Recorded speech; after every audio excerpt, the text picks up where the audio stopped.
Hi, this is Marsha. And this is Kelly. We are the 2U's of 2U's Fiber Adventures. Thanks for stopping by. You'll hear about knitting, spinning, dyeing, crocheting, and just about anything else we can think of as a way to play with string.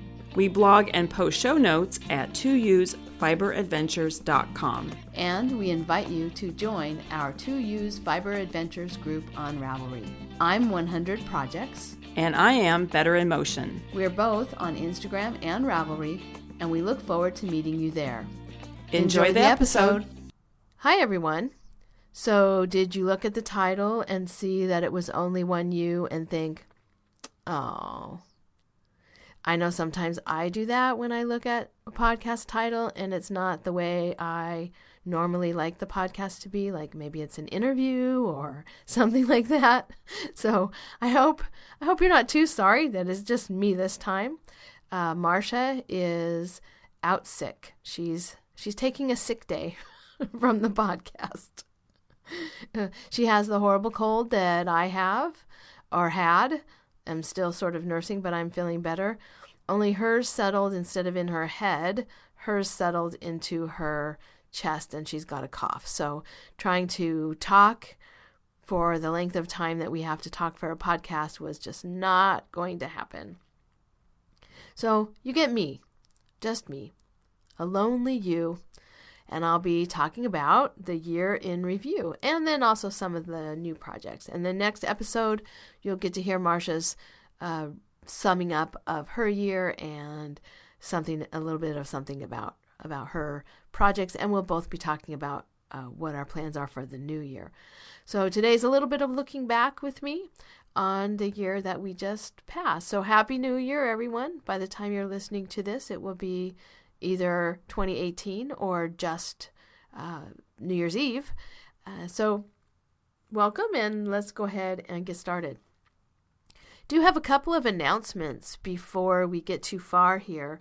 I wanted to make sure that I mentioned about the 2 Seattle meetup opportunities that we have coming up on January 6th and January 7th. On January 7th, we have the Seattle Crafternoon, and Marsha and I will be hosting. It will start at 1 o'clock, and if you'd like to attend, please get in touch with us for directions. You can contact us via Ravelry.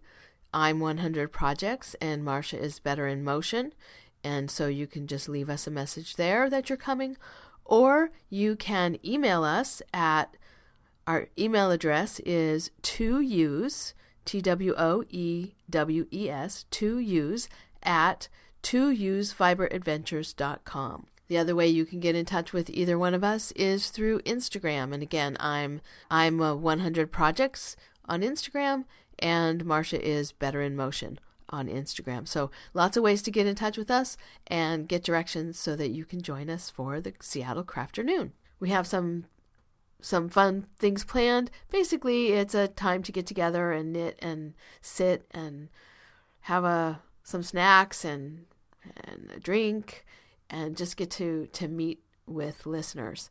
We're hoping that we get to meet a lot of listeners over the weekend because we're also going to be at the St. Distaff Day Spin-In on January 6th. So Saturday, January 6th is the St. Distaff's Day Spin-In. It's all day at the Monroe. It's in Monroe at the Evergreen State Fairgrounds, and it's put on by the Northwest Spinners Guilds, and they have vendors and a big spinning circle. So look for us there. Also, if you wanted to be able to text to find out where we are, if you're not able to find us, apparently it's rather large. I haven't been there, but Marsha said 200 to 300 people. So if you are wanting to find us and you can't, go ahead and give me or Marsha a message on either Ravelry or Instagram. I'm at 100 Project. I'm 100 Projects, and she is Better in Motion on both of those places. Give us a message or email us at 2usfiberadventures.com, and that's with the word 2 spelled out, TWO. And then I can give you my phone number, or she can give you her phone number, and you can text us the day of to see where we are sitting. You can look for me. I may be wearing my Cowichan sweater because it's finished. We'll talk more about that later. So hopefully we won't be too hard to find, but we hope to be able to see a lot of listeners both on that day at the Spin-In on January 6th, and then also at the Seattle Crafternoon on the next day, Sunday, January 7th. So hope we see you there. We have a couple of other events that one or the other of us is going to be attending. In February, Marsha and I are both going to be at Stitches West in Santa Clara. That's February 22nd through February 25th. And in addition to being on the market floor, and I'm going to be taking a class, on Saturday afternoon, we'll be at the Podcasters Meetup in the hotel lobby. That's the one hosted by the Yarniacs and the two Knitlit Chicks, and we've gone for the last few years, and it's always a great time. Lots of people there showing off what they bought, talking about their knitting, taking a break from the yarn fumes. So if you're going to be at Stitches, another opportunity that we'd love to have to meet you and talk with you. So maybe we'll see you there. And then in March, Marsha is going to be at the Edinburgh Yarn Festival. She's going to Scotland, and that yarn festival is March 15th through 18th. She will be there with her friend Kim, and hopefully they will have the opportunity to spend some time in the Podcasters Lounge and meet people there and on the floor of the yarn show. So I'm not exactly sure what days they'll be there, if they'll be there for the entire thing or if they're only going to be there for one day or two, but we'll let you know more about that. So this is a great opportunity for Marsha to meet some of our UK listeners who are there and to see some of those wonderful vendors that will be at the Edinburgh Yarn Festival. And then again in April, we will be at the Knockers Retreat. And I'm not sure what our plans are after that. We're getting a little too far for me to be making definite plans when you get past April. All right, let's get on to the other items. Let's talk about what was happening over 2017. Well, I just went and looked back today at some of the statistics that we have for our podcast and for my knitting, and kind of looking through the year, kind of doing a review. And one of the things that I wanted to look at was what was our most popular episodes from 2017. So I went back and looked at that. And so I just want to give you kind of a rundown of these top three episodes of 2017 in terms of listening. The very favorite episode of 2017 was episode 61, Trains Are Great for Binding Off. That was the episode where Marsha talked about her train trip to Spokane. And oh my goodness, that was one heck of a trip. But she did get a lot of work done. So that was the best episode. And we had a little interesting thing. We had quite a large number of listens from Berlin in Germany for that episode. So I'm not quite sure what happened there, but I thought that was interesting.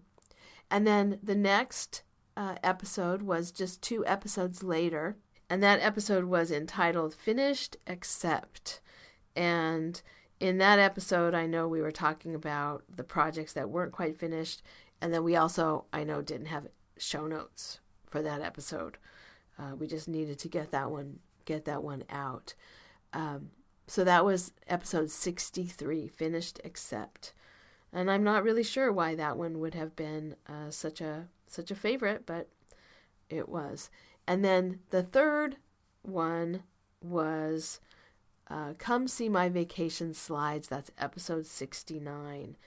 And you know what's funny about that one is that it also does not have the kind of show notes that I had originally planned.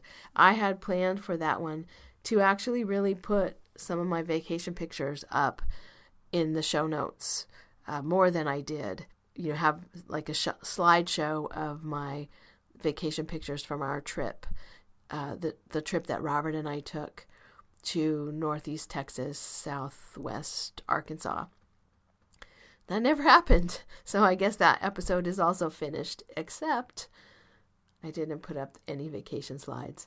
So that's episode 69. And that was another one of the 3 best episodes of 2017.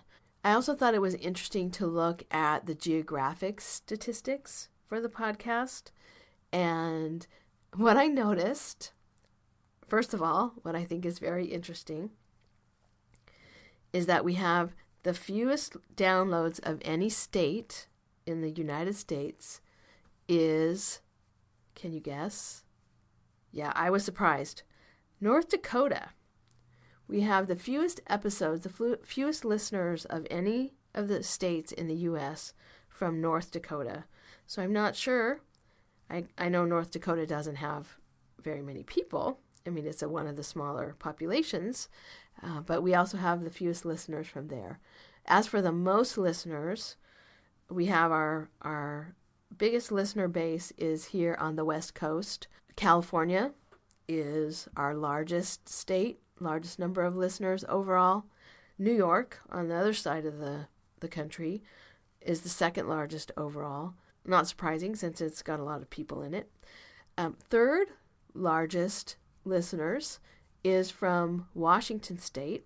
And again, that's not surprising since that's where Marsha's from. And I hope, like I said, to get to meet some of you this coming week. And then the 4th most listeners come from Texas. So all of that is not too surprising. California and New York have large populations. Texas is a big state. Washington is the state where Marsha's from. And then the 5th largest number of listeners. I think this is very interesting. The 5th largest number of listeners comes from Oregon. Way to go, Oregon. Now I know that's, close to it's between Washington and California, so we've got the whole West Coast thing going on there, but Oregon's not that big of a state. It doesn't have that many people, but it has the 5th highest number of listeners to the 2U's Fiber Adventures podcast. So I thought that was pretty fun to take a look at some of the statistics for the podcast and see where those listeners are coming from. All right, so now I guess more to the knitting content. The best project. My best project for 2017. I think you can all probably guess what this one is going to be.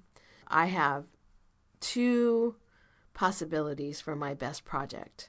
So I think if I had to limit it to the best project that was both started and finished in 2017, it would be my couch and sweater, my hand-spun couch and sweater.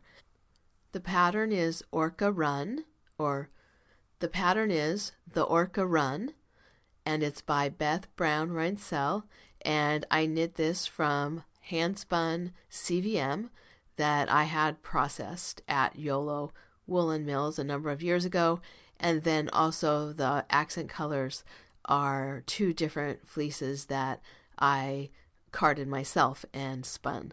So the entire sweater is hand spun, and the majority of it is not processed by me, but the accent colors are also hand processed. I just finished this right before the camping trip that Robert and I went on for Christmas, and I love it. I love it. It turned out great. It was so warm. It was so easy to wear. I couldn't be more happy with this sweater. The pattern was fun. It was a little bit challenging in some places. Some of the challenge had to do with the techniques that I wanted to use. There were the traditional techniques, and some of the challenge had to do with the fact that I was doing color work for the first time, really, and some of that color work had 3 strands, not just 2. And so that was tricky, but it was very fun knit, and it's a great, the finished product is really, really fabulous. So I think that would have to be my favorite project or my best project for 2017 if I were choosing the one that was both started and finished in 2017. And then the other one, if I were picking just in general a favorite project of 2017, a favorite project finished in 2017, I think that would have to be Orson the Octopus.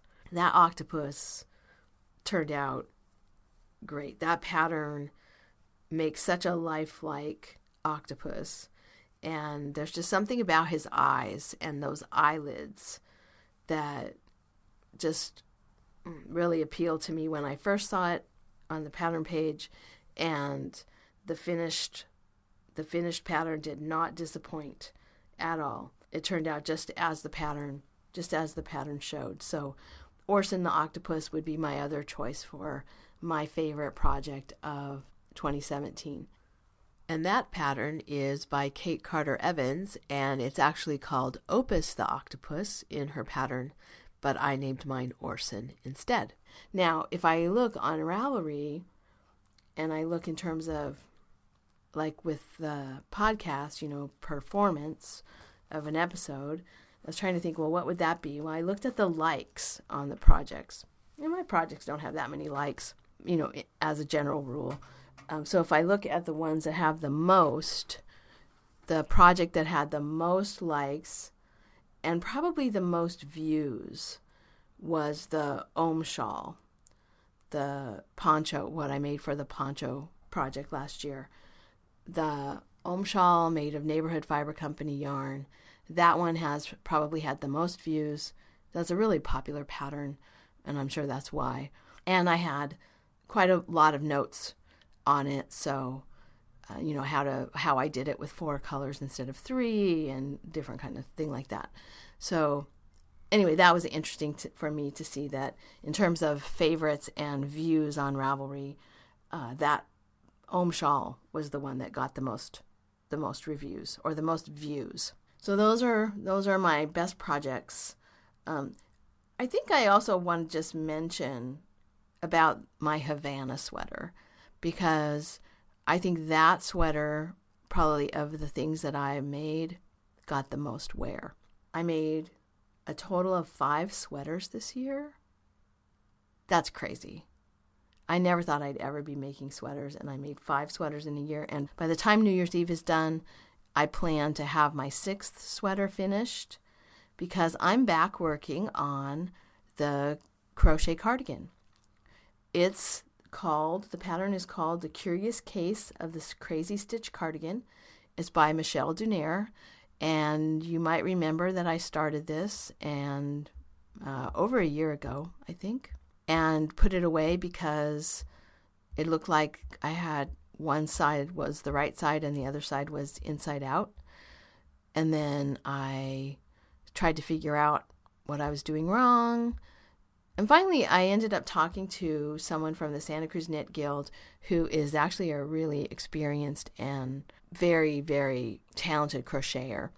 And she was saying that I probably was overthinking it.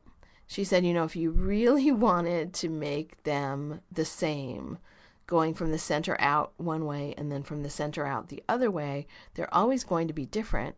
She said, if you really wanted to do them the same, I could learn how to crochet left-handed. And so one of the sides is crocheted out right-handed and the other one is crocheted out left-handed, and then they would match. I have to tell you, there was a moment that I thought, oh, I could do that. Okay, why? Why would I do that? Why would I even think for a second that I wanted to do that? But no, I had a moment of thinking, well, I'm not that experienced of a crocheter that it's, embedded crocheting right-handed. I bet I could probably learn to crochet left-handed and be able to crochet the other side of it in the left-handed way. That's a challenge I think I could take on. Crazy. So I did not do that. And she said, you're probably overthinking it when you lay it flat on the table. The yarn is shiny and maybe it has kind of a nap to it. And so you're seeing this striking difference. Once it's on your body, it's not going to look like that. So I ripped it back, because by that time I had done so many different things to try to make it work that I didn't even remember what I had last done. So I ripped it back to just one side. When we went on our camping trip, I took it with me, and I put the other side on. I sewed up the side seams, and now I only just have the sleeves to finish, and they're about half done. Each of the sleeves is about half done. So I have most of the edging on, all except the sleeve edging, because I wanted to make sure I wasn't going to run out of yarn. So I put the edging on before I finished the sleeves. And also, thinking about Marsha's comment about the neckline, you have neck edging, and so once the neck edging is on, you'll have a better idea about the length of the sleeves. So that will be a total of 6 sweaters for the year. 2 of them out of hand spun, which I highly recommend. If you're a spinner, spin for a sweater. Make a sweater out of your hand spun. You'll love it. So that's my project year.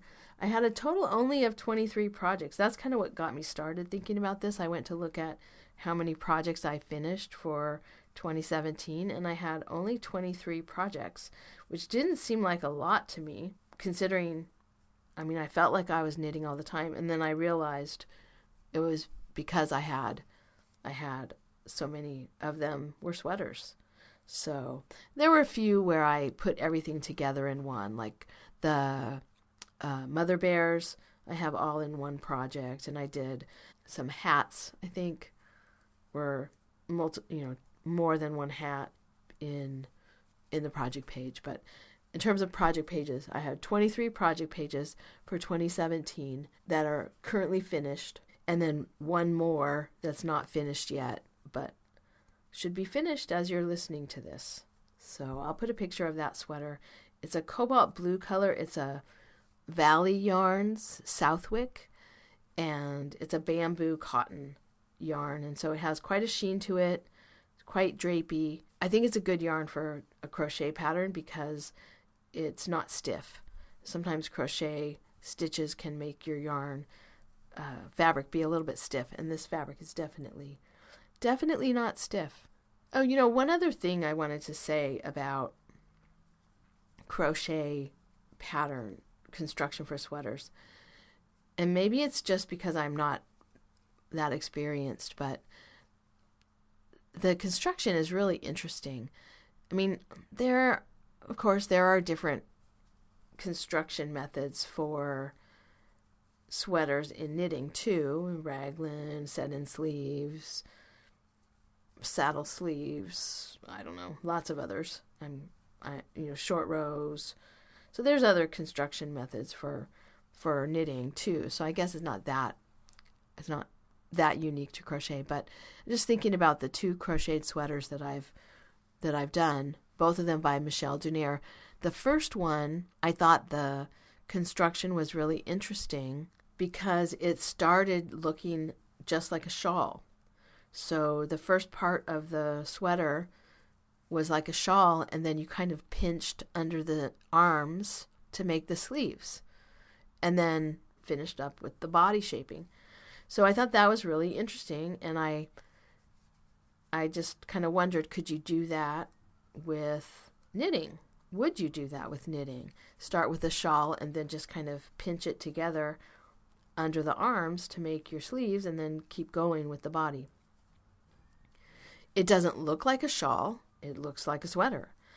It doesn't look like the top of it is a shawl, but it was, I thought, an interesting construction. Maybe it's a really common crochet sweater construction technique. Our listeners who are crocheters will have to weigh in about that and let us know if that's a normal or usual or common, I guess would be the best way to put it, construction technique for crocheted sweaters. And then this crocheted sweater was made kind of in pieces. You did from the center out, you did a portion of the back, and then from the center front out, you did a portion of the front, and then you connected those two over the shoulder, And then once you connected those two over the shoulder, then you continue to work out to the side of the sweater. So you could lay the sweater on the table flat, and at one end of this long strip was the bottom of the back of the sweater, goes up, there's the neck hole, the shoulders, and then on the far other end was the bottom of the front, and then it got folded and sewed together on the side seams. And you added a little bit of additional fabric under the arms too for the side seams. But I thought that was an interesting construction. And I guess there are some knitted sweaters that are knit that way from the bottom of the back all the way up and down to the bottom of the front. But this one was like from the center out and the center out, but in a long strip. So I thought that was very, very fun construction. I did have, like I said, have trouble with the fabric not looking the same. But I think that the person that I talked to, the crocheter that I talked to in Santa Cruz is right. I probably was overthinking it, because now that it's all put together and seamed, I don't really feel like it's a, blinking red light that I have two different types of fabric, that one of the sides of it is inside out compared to the other side. So we'll see. I will put pictures of it in the show notes. At the point I am now. By the time you see this, you see this episode, I'm hoping that it will be finished. So that's what I've been doing a lot of work on currently, and I already talked about the other thing I had been working on pretty steadily since the last time we recorded, which was my Cowichan sweater. Oh, one thing about that Cowichan sweater, just to kind of go back and talk this through, I put a zipper in it, and of course I was under the gun trying to get finished with the sweater before we went on our camping trip. We left on the 23rd of December and we were gone over Christmas, so I needed to get a zipper. So I went to Joann's, and that's the only real fabric store that we have here, and they had a perfect color, kind of a tan, sort of cafe au lait color of zipper. And they had it in all different sizes, but not in the size I needed. So that was a bummer. So I ended up, the size I needed was like 16 inches. And so I ended up getting a 16-inch zipper.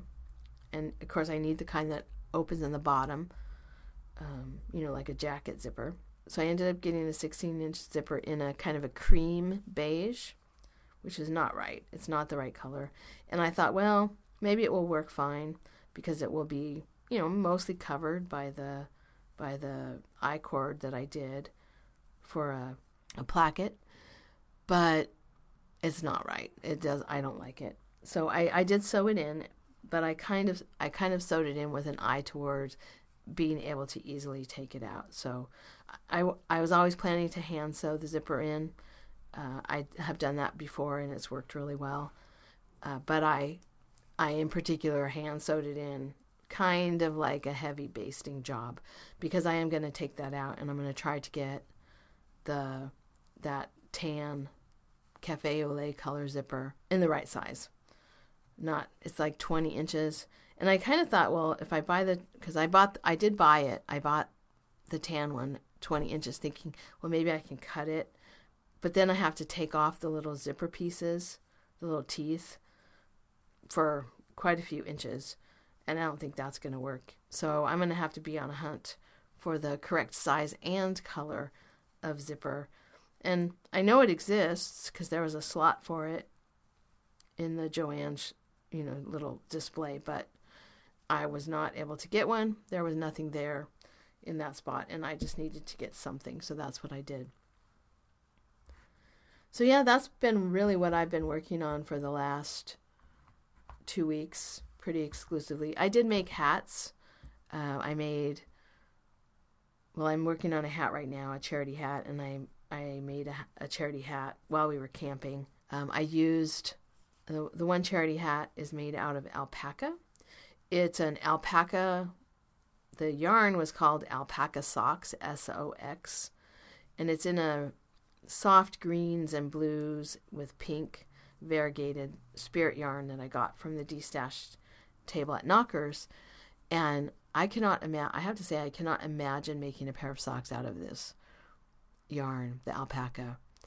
They would be really warm, probably too warm, and they'd be really soft, but doesn't seem like the right fabric for socks to me. Maybe it didn't to the person who bought the yarn because it ended up in the de-stash, but it made a really fabulous hat. I held the yarn double and made a sock head style hat, but not that at the sock head hat gauge. So it turned out really nice, and it's going to go in the charity hat pile. A really interesting thing about that hat is I wound the yarn by hand into 2 balls, and one of the balls was bigger than the other, so I broke the yarn and to make the balls more even so I could hold the 2 strands together. And so the first part of the hat, the 2 yarns, they were making sort of even though I was holding the yarns doubled, I could see a bit of the variegated striping. And then when I got to the part where the yarn was broken, so then I thought, they'll line up differently now, which is fine because I wanted it to be sort of random. Well, it was dark while I was knitting. I was knitting with a headlamp by the campfire, and I didn't really notice, but the next morning I looked and it was really pooling because the yarns were lined up exactly. Now, what's the chances of that?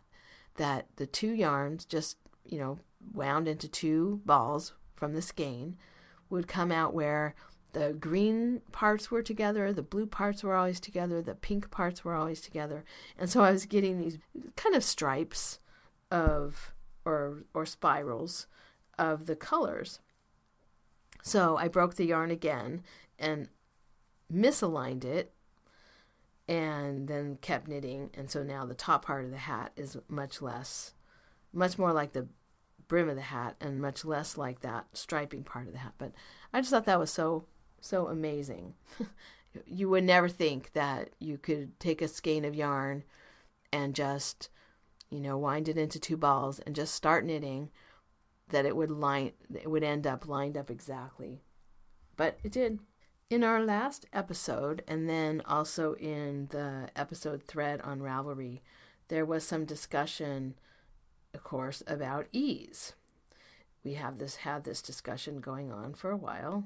How much ease do you want in a sweater? What does it feel like to have so much ease? And so finally, I've been thinking about doing this for a while. One morning I was reading the Ravelry thread, and there was some discussion about ease. And Rachel mentioned that if you think about 2 inches of ease, that's really like a 1/2 inch on each side of the pattern, right? So 2 inches of ease, 1/2 inch on the right front, 1/2 inch on the right back, 1/2 inch on the left front, 1/2 inch on the left back. So sort of like if you were sewing, that's how you would do it. And I thought, you know what? I have to do the circumference math. Marsha and I had talked about if you had, if your tape measure could float, like how far out away from your body would it be if you had 2 inches of ease. So I did the math problem, 2 circles, an inside circle, an outside circle. The inside circle has the circumference C, and the outside circle has the circumference C plus 2.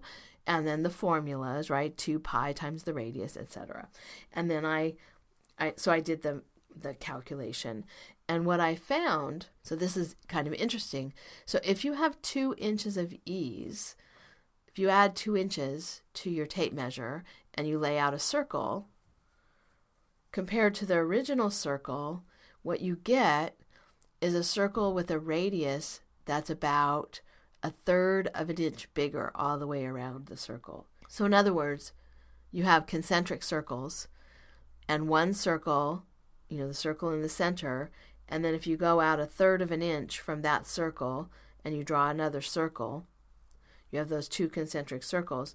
The inside circle is like your body, and the outer circle is like your garment.